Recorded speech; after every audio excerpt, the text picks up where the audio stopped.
നിയന്ത്രണം വിട്ട് ചരക്ക് ലോറി മറിഞ്ഞു. പ്രകാശ് തങ്കമണി റൂട്ടിൽ കോട്ടയം കാനത്തിലെ ചെങ്കുത്തായ വളവിലാണ് അപകടം നടന്നത്. എറണാകുളത്ത് നിന്ന് കാമാക്ഷിയിലേക്ക് സ്വീഡിന്റെ തയ്യൽ മിഷനുമായി വന്ന ലോറിയാണ് ഇന്ന് രാവിലെ അപകടത്തിൽപ്പെട്ടത്. പ്രകാശ് തങ്കമണി റൂട്ടിൽ കോട്ടയങ്ങാനത്തിലെ ചെങ്കുത്തായ വളവിലാണ് ലോറി മറിഞ്ഞത്.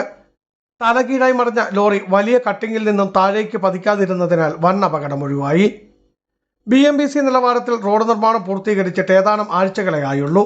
എന്നാൽ റോഡിന്റെ ഇരുവശങ്ങളിലും വൻ ഗർത്തങ്ങൾ രൂപപ്പെട്ടിരിക്കുന്നതിനാൽ ടാറിങ്ങിൽ നിന്നും ഏതൊരു വാഹനവും പുറത്തിറങ്ങിയാൽ മറിയുന്നതിന് കാരണമാകും. ഇത്തരം വലിയ ഗർത്തമാണ് ഈ അപകടത്തിനും കാരണമായത്.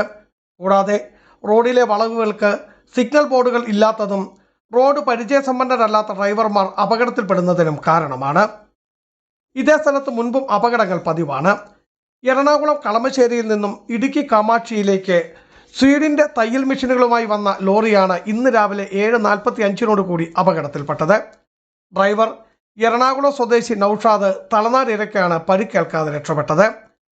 എറണാകുളം ഡ്രൈവർ സൊല്യൂഷൻ ഏജൻസിയുടേതാണ് വാഹനം. അപകടമറിഞ്ഞ് ഇടുക്കി ഫയർഫോഴ്സ് സ്ഥലത്തെത്തി. എന്നാൽ അതിനു മുൻപേ നാട്ടുകാരും തങ്കമണി പോലീസും ചേർന്ന് വാഹനം വടം കെട്ടി താഴേക്ക് പതിക്കാതെ സുരക്ഷിതമാക്കി. റോഡിനോടനുബന്ധിച്ച് ഐറിഷോടെയും ആവശ്യത്തിന് കലുങ്ങുകളും നിർമ്മിക്കണമെന്ന ആവശ്യം ഇതോടുകൂടി ശക്തമായി. ബിജു വൈസൻ പറമ്പിൽ, ഇടുക്കി വിഷൻ ന്യൂസ്, ഇടുക്കി.